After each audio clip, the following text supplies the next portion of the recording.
They thought we were just another couple they could push around. The HOA slapped us with fines, harassment, and threats, determined to drive my pregnant wife out of our home. But what they didn't know was that they were picking a fight with the very man who held the ultimate power over their entire community. And when I made my move, their whole world collapsed overnight. Behind the scenes, while the HOA tightened its grip, the husband made strategic moves that would eventually level the playing field. To most, he appeared as nothing more than another frustrated resident. But in reality, he was sitting on a secret that would change everything. His carefully constructed plan wasn't one of confrontation, but of control. He had been quietly working in the background, accumulating the very power the HOA was so quick to abuse. It started years ago when the husband, along with a few trusted partners, had invested in the real estate that made up the community. Unbeknownst to the HOA board, he had purchased controlling interests in the land leases, including the key developments that the HOA used to assert authority over its residents. He'd established his holding company as a silent stakeholder in the community's infrastructure.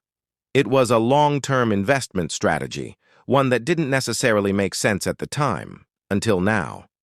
The HOA had been operating under the false assumption that their rules and regulations were unassailable, that they controlled the fate of every homeowner, including his family. They believed the husband was just another resident who would buckle under the pressure of their harassment. What they didn't know was that he had already become their biggest nightmare. While the HOA threw its weight around, the husband began, laying the groundwork to expose their abuses. He meticulously documented every violation, every illegal fine, and every instance where the HOA had gone beyond its authority. He built a case that would destroy the foundation of their so-called power. But it wasn't just about retaliation. It was about holding them accountable for the way they treated the community's residents, and most importantly, his pregnant wife. The husband had also quietly engaged with legal professionals who specialized in HOA and property law.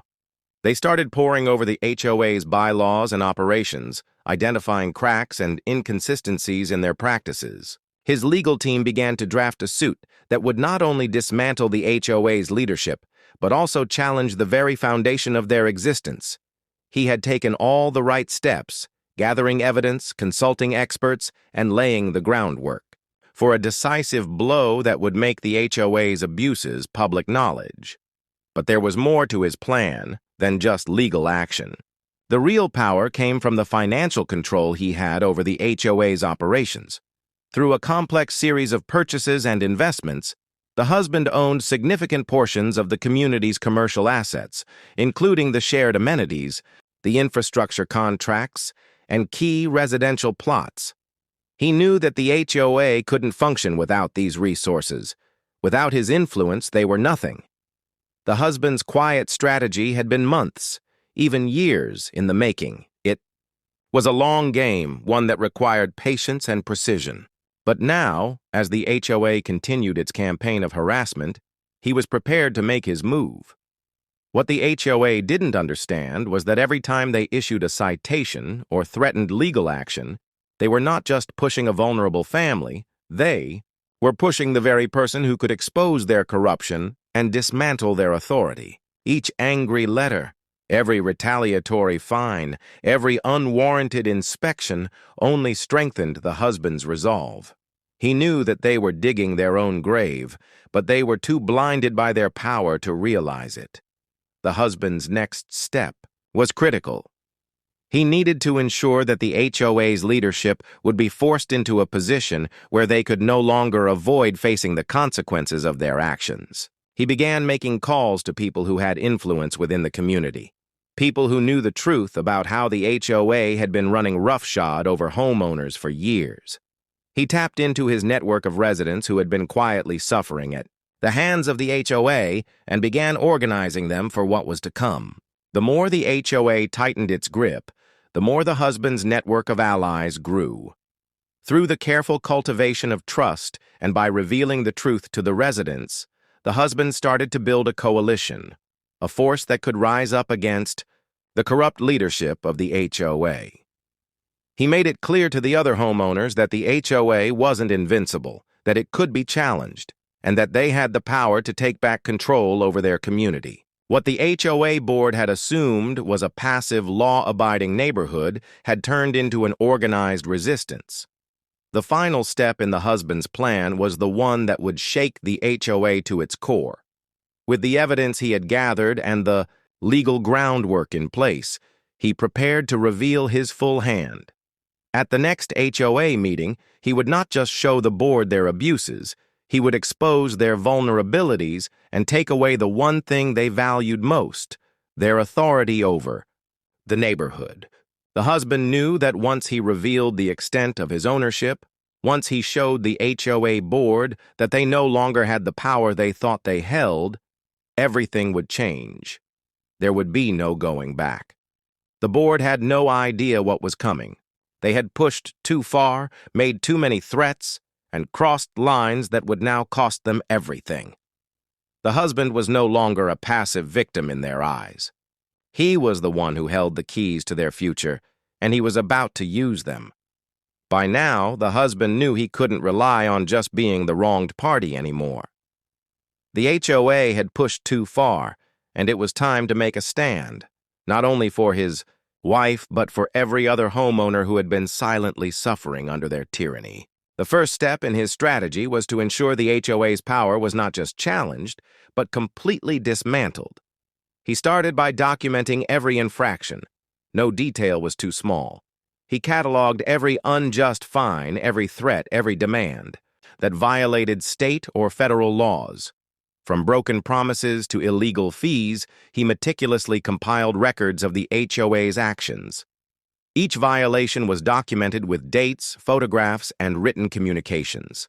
The more he gathered, the clearer it became that the HOA wasn't just enforcing rules, it was running an operation of intimidation and financial abuse. There was a pattern of overreach and unlawful behavior, and the husband intended to use it all to his advantage. Once the evidence was compiled, the next step was to consult with legal experts. He connected with lawyers who specialized in HOA law and property rights, people who understood the fine print of local regulations and were well-versed in taking down corrupt organizations. Together, they began to build an airtight case against the HOA, one that would expose not just the harassment, but the broader issues of financial misconduct, power abuse, and unlawful practices. The legal team was confident. If the husband wanted to take down the HOA, they could make it happen, but they would need to move quickly and strategically. With the case starting to take shape, the husband knew the HOA's actions weren't just a personal attack on his family. They were also damaging the entire community. He began reaching out to neighbors who had also been targeted by the HOA. Many were afraid to speak out, intimidated by the power the HOA wielded, but when they saw the documentation and the growing list of violations, many of them were willing to lend their voices to the cause. They were tired of being bullied and harassed, and with the husband's guidance, they began to form a unified front. It wasn't just about fighting back, it was about reclaiming their homes, their rights, and their dignity. While the legal and community aspects of his plan were moving forward, the husband knew that to truly bring the HOA to its knees, he had to hit them where it hurt the most, financially. He had already made strategic moves in the background to control a significant portion of the community's resources, but now it was time to cut off their funding sources. Many of the HOA's operations, including the property management services and maintenance contracts, were outsourced to companies that depended on the HOA for business. The husband began quietly contacting these companies, warning them of the impending legal action. He suggested they review their contracts and make sure they weren't exposed to any future liabilities by continuing to do business with an HOA that was under legal scrutiny. It didn't take long for some of these companies to distance themselves from the HOA, afraid of the legal fallout that could ensue. The financial hit was just the beginning. The husband started to turn the screws, applying subtle pressure on key board members. He knew some of them had financial stakes in the HOA's operations, real estate investments, contracts, and deals that the public wasn't aware of. Using a mix of legal inquiries and indirect methods, he began to expose these connections, pushing them into a corner. The board members' confidence in their ability to control the situation began to crumble. They were no longer untouchable. They were under constant scrutiny, and the pressure was building. As the financial web unraveled, so did the HOA's credibility. The husband had laid the groundwork for a situation in which the HOA could not move forward with their threats or their fines without facing serious consequences. Any legal action they tried to take now had the potential to backfire. He wasn't just standing up for his family anymore, he was taking down an entire corrupt organization that had overstepped its bounds. The most satisfying part of the husband's plan was the way it exposed the HOA's false sense of authority. They had acted as if they were the ultimate power in the neighborhood, bullying homeowners into submission, abusing their position for personal gain, and ignoring the rights of those they were supposed to serve. But with every step the husband took, the cracks in the HOA's empire grew wider. The more evidence he uncovered, the more neighbors rallied behind him. The momentum was shifting. The HOA wasn't the almighty force it once believed it was. It was a house of cards, ready to fall. At this point, the husband knew it was time to move in for the final strike. With the legal case coming together, and the financial rug being pulled out from under the HOA, they would soon have no choice but to concede defeat. But he wasn't done yet. He still had one last ace up his sleeve, the revelation of his control over the neighborhood. When the HOA board learned that the very person they had tried to bully and intimidate had the power to shut them down with a few phone calls, the shock would be devastating. The humiliation would be complete. In that final moment, when the husband made his move, it would be the end of the HOA's reign of terror. They would learn that in their attempt to break his family, they had only set the stage for their own undoing. The final blow to the HOA was about to land, and the husband knew. The time had come to strike decisively. After months of careful planning, building evidence, and securing alliances, he was finally ready to present the truth that would not only expose the HOA's corruption, but also dismantle their authority once and for all. The reveal of his ownership was the key, the piece of information that would render everything they had done meaningless. The HOA had called an emergency meeting. At first, they believed they were simply dealing with another routine complaint, another resident they could bully into compliance. But this time, they were wrong.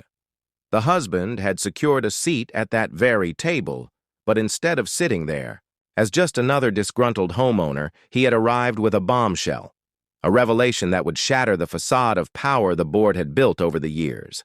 Before the meeting even began, the board was confident. They believed they had all the control, that their arbitrary rules and threats would keep everyone in check. They were about to learn how wrong they were. The husband calmly walked into the room, his demeanor composed as if he were just another member of the community.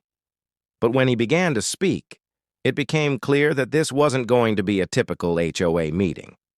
With quiet confidence, he started laying out the facts. He began by detailing his extensive research into the HOA's bylaws and its financial records.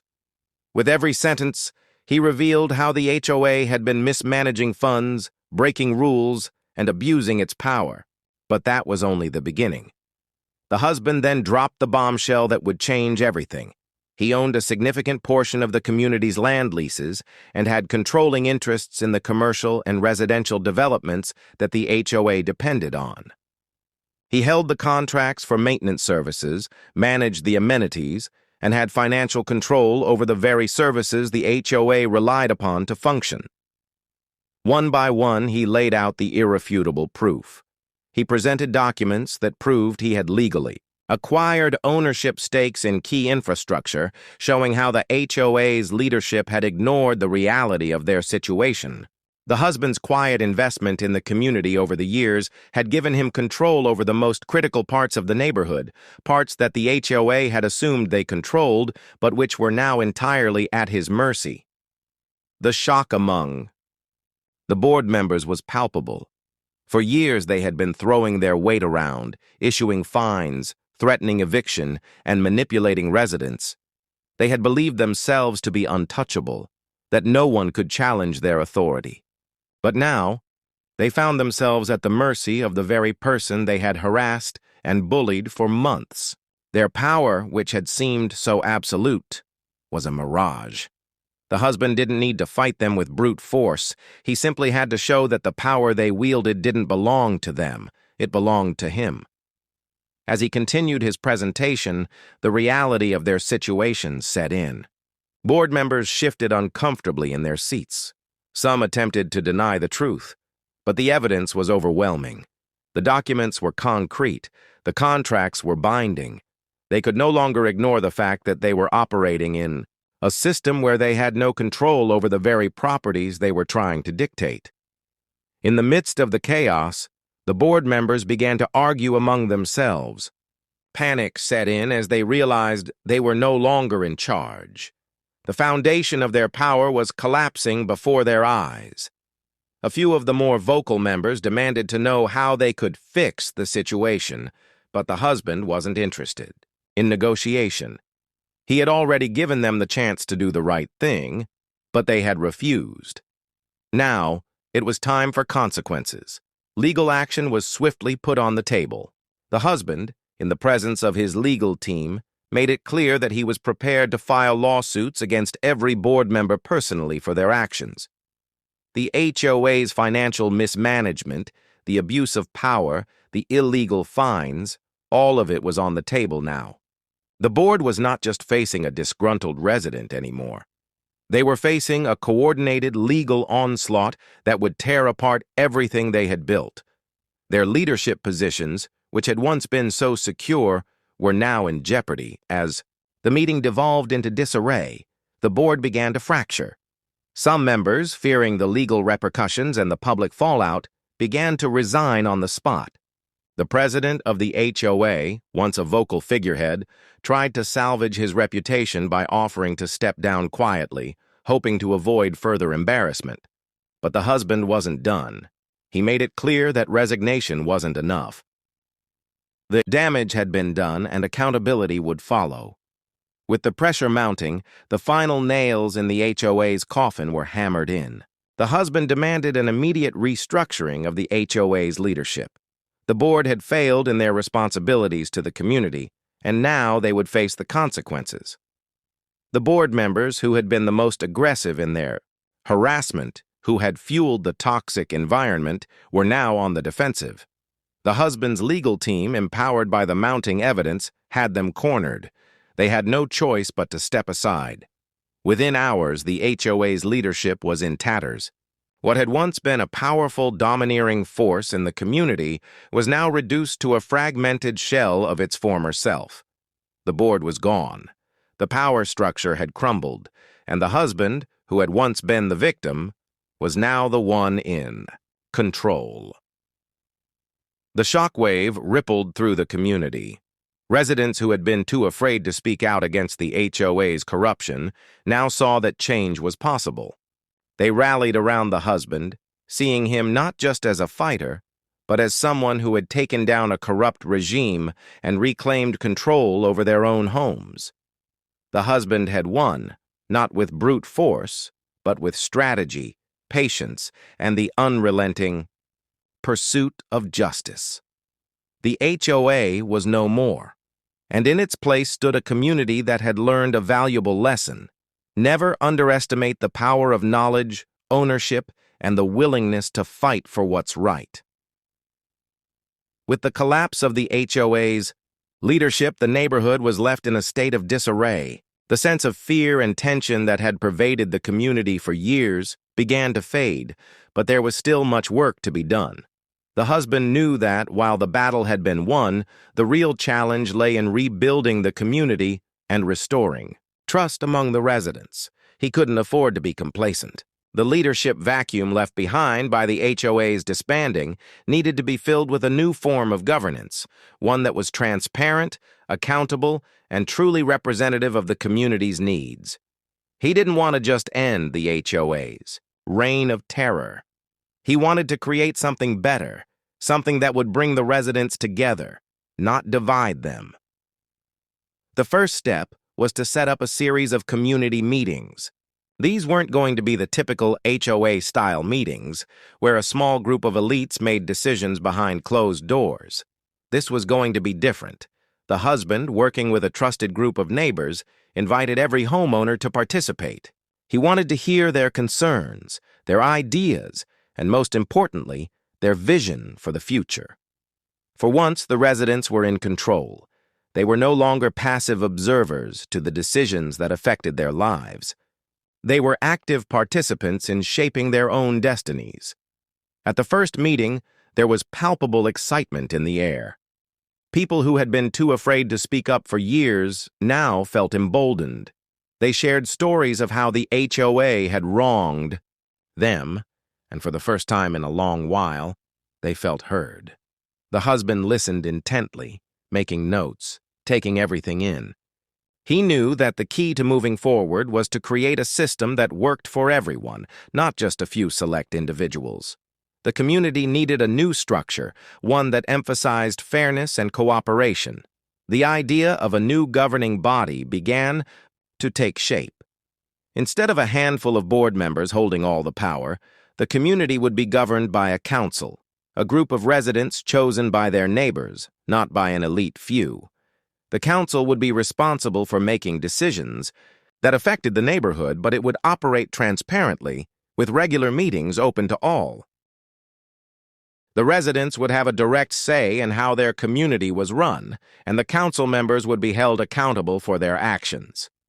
This new system was met with overwhelming support. The residents, once divided by fear and mistrust, now found common ground. They were united in their desire for a better future, a future where they could live in peace without the constant threat of oppressive rules and unfair fines. The husband, with his wealth of knowledge and leadership skills, was naturally called upon to help guide the transition. He didn't seek power for himself. He simply wanted to ensure that the community had a voice and a fair system to govern itself. As the new council took shape, the husband worked tirelessly to ensure that the process was inclusive and fair. He helped create a set of guidelines for the council's operations, focusing on transparency, accountability, and respect for everyone's rights. The council would operate by a set of rules that had been agreed upon by the community, ensuring that no one person or group could dominate the decision-making process. This wasn't going to be another HOA. It was going to be a true democracy, where the needs and desires of the residents were prioritized above all else. At the same time, the husband's wife, who had been under immense stress throughout the ordeal, was finally able to relax and focus on her pregnancy. The constant threats and worries that had plagued their lives for months were now behind them. The weight of the HOA's harassment had been lifted from their shoulders, and they could now look forward to the future with hope and optimism. As the months passed, she gave birth to a healthy baby, a moment of joy and relief for both of them. The family was finally able to enjoy the peace they had fought so hard to achieve. The transformation of the neighborhood was remarkable. What had once been a divided and fearful community was now a thriving, united one. Neighbors who had once barely spoken to one another now worked together to improve their environment. Community events were organized, and residents began to take pride in their homes and their shared spaces. There was a sense of belonging that had been missing for years, and it was all thanks to the efforts of the husband and the support of the residents. The real heroes of the story were not the ones in power, but the everyday people who had stood up against injustice. The husband had been the catalyst, but it was the entire community that had come together to make the change possible. People who had once been afraid to speak out now found the courage to do so, and their collective voices had made all the difference. The sense of empowerment that permeated the neighborhood was palpable. For the first time in a long while, the residents could look out their windows and see a future filled with possibilities. The days of oppression and fear were behind them. In its place stood a community built on trust, respect, and a shared commitment to fairness. The husband's victory was not just about taking down the HOA, it was about creating a new beginning, a new chapter in the life of the neighborhood. And as the family settled into their new life, they knew one thing for certain. They had fought for something greater than just themselves. They had fought for the entire community, and in doing so, they had shown everyone what could be accomplished when people came together and stood up for what was right. For more unbelievable neighborhood battles, make sure to subscribe to the HOA Stories.